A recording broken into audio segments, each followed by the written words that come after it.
Hello everyone. तो मैं एक बार फिर से हाजिर हूँ एक नई और बहुत ही प्यारी कहानी लेकर, जिसका नाम है गिल्लू और जिसे लिखा है महादेवी वर्मा जी ने। जानती हूँ कि यह कहानी आपने बहुत बार पढ़ी होगी, बहुत बार सुनी होगी। सोन जूही में आज एक पीली कली लगी है। उसे देखकर अनायास ही उस छोटे जीव का स्मरण हो आया जो इस लता की सघन हरी तीमा में छिपकर बैठा था और फिर मेरे निकट पहुंचते ही कंधे पर कूदकर मुझे चौंका देता था। तब मुझे कली की खोज रहती थी, पर आज उस लघु प्राणी की खोज है। परंतु वह तो अब तक इस सोन जूही की जड़ में मिट्टी होकर मिल गया होगा। कौन जाने शर्मिन कली के बहाने वही मुझे चौंकाने ऊपर आ गया हो।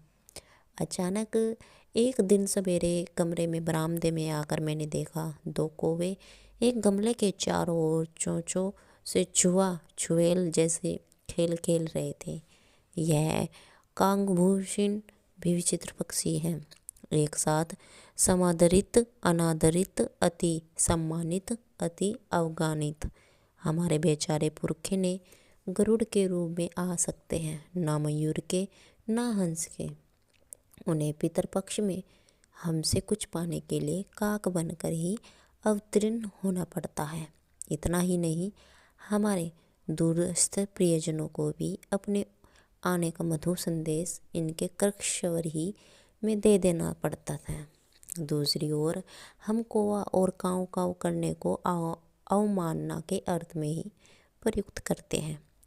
मेरे काक पुराण के विवेचन में अचानक बाधा आ पड़ी, क्योंकि गमले और दीवार की संधि में छिपे एक छोटे से जीव पर मेरी दृष्टि रुक गई। निकट जाकर देखा, गिलहरी का एक छोटा सा बच्चा है जो संभवत घोंसले से गिर पड़ा, और अब कौवे जिसमें सुलभ आहार खोज रहे हैं। काकदरिये की चोंच के दो घाव उस लघु प्राणी के लिए बहुत थे, अतः वह निश्चेष्ट सा गमले में चिपटा पड़ा था। सबने कहा कि कौवे की चोंच का घाव लगने के बाद यह बच नहीं सकता, अतः इसे ऐसे ही रहना दिया जाए। परंतु मन नहीं माना। उसे हौले से उठाकर अपने कमरे में ले आई। फिर रुई से रक्त पोंछकर घाव पर पेंसिलिन का मरहम लगाया। रुई की पतली बत्ती दूध में भिगोकर जैसे तैसे उसके नन्हे से मुंह में लगाई, पर मुंह खुल न सका और दूध की बूंदें दोनों ओर लुढ़क गई। कई घंटे के उपचार के उपरांत उसके मुंह में एक बूंद पानी टपकाया जा सका। तीसरे दिन वह इतना अच्छा और आश्वस्त हो गया कि मेरी उंगली अपने दो नन्हे पंजों में पकड़कर नीले कांच की मोतियों जैसी आंखों से इधर उधर देखने लगा। 3-4 मास में उसके सिंघने रोए, छब्बेदार पूंछ और चंचल चमकीली आंखें सबको विस्मित करने लगी। हमने उसकी जातिवाचक संख्या को व्यक्तिवाचक का रूप दे दिया और इस प्रकार हम उसे गिल्लू कहकर बुलाने लगे। मैंने फूल रखने की एक हल्की डालियों में रुई बिछाकर उसे तार से खिड़की पर लटका दिया। वही 2 वर्ष गिल्लू का घर रहा। वह सब हिलाकर अपने घर में झूलता और अपनी कांच के मनकोसी आंखों से कमरे के भीतर और खिड़की से बाहर ना जाने क्या देखता समझता रहता था। परंतु उसकी समझदारी और कार्यकलाप पर उसको आश्चर्य होता था। जब मैं खेलने बैठती तब अपनी ओर मेरा ध्यान आकर्षित करने की उसे इतनी तीव्र इच्छा होती थी कि उसने एक अच्छा उपाय खोज निकाला। वह मेरे पैरों तक आकर शर से पर्दे पर चढ़ जाता और फिर उसी तेजी से उतरता। उसका यह दौड़ना का क्रम तब तक चलता जब तक मैं उसे पकड़ने के लिए ना उठती। कभी मैं गिल्लू को पकड़कर एक लंबे लिफाफे में इस प्रकार रख देती कि उसके अगले 2 पंजों और सिर के अतिरिक्त सारा लघु गात लिफाफे के भीतर बंद रहता। इस अद्भुत स्थिति में कभी कभी घंटों मेज पर दीवार के सहारे खड़ा रहकर वह अपनी चमकीली आंखों से मेरा कार्यकलाप देखा करता। भूख लगने पर चिक चिक करने मानो वह मुझे सूचना देता और काजू या बिस्कुट मिल जाने पर उसी स्थिति में लिफाफे से बाहर वाले पंजों से पकड़कर उसे कुतरता रहता। फिर गिल्लू के जीवन का प्रथम वसंत आया। नीम चमेली की गंध मेरे कमरों में होले होले आने लगी। बाहर की गिलहरियाँ खिड़की की जाली के पास आकर चिक चिक करके न जाने क्या कहने लगी। गिल्लू को जाली के पास बैठकर अपनेपन से बाहर झांकते देखकर मुझे लगा कि इसे मुक्त करना आवश्यक है। मैंने कीले निकाली, जाली का एक कोना खोल दिया और इस मार्ग से गिल्लू ने बाहर जाने का सचमुच ही मुक्ति सी सांस ली। इतने छोटे से जीव को घर में पले कुत्ते और बिल्लियों से बचाना भी एक समस्या ही थी। आवश्यक कागज पत्रों के कारण मेरे बाहर जाने पर कमरा बंद ही रहता। मेरे कमरे से लौटने पर जैसे ही कमरा खोला गया और मैंने भीतर पैर रखा, वैसे ही गिल्लू अपने जाले के द्वार से भीतर आकर मेरे पैर से सिर और सिर से पैर तक दौड़ने लगा। तब से यह नित्य का क्रम हो गया। मेरे कमरे से बाहर जाने पर गिल्लू भी खिड़की की खुली जाली की राह बाहर चला जाता और दिन भर गिलहरियों के झुंड का नेता बना हर डाल पर उछलता कूदता रहता। और ठीक 4 बजे वह खिड़की से भीतर आकर अपने झूले में झूलने लगता।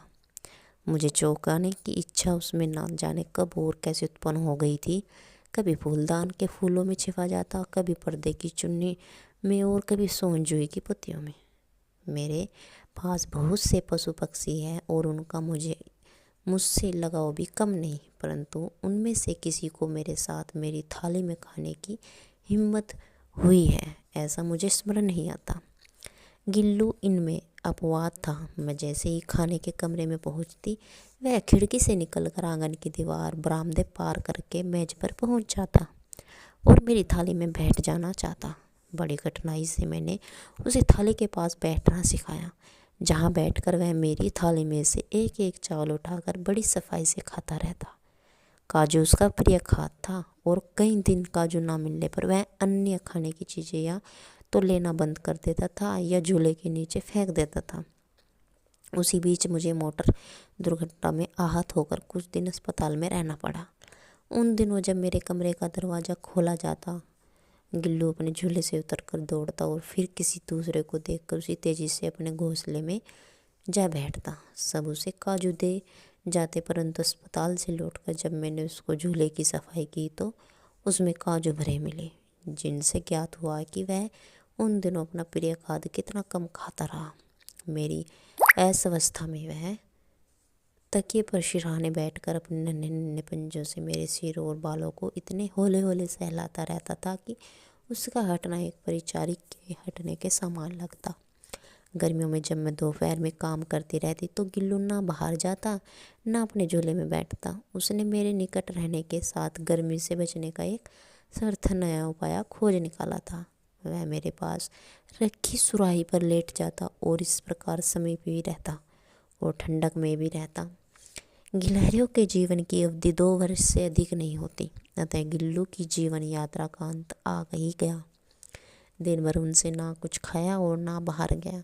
रात में अंत की यातना में भी वह अपने झूले से उतर कर मेरे बिस्तर पर आ गया और ठंडे पंजों से मेरी वही उंगली पकड़कर हाथ से चिपक गया, जैसे उसने अपने बचपन की मरणासन स्थिति में पकड़ा था।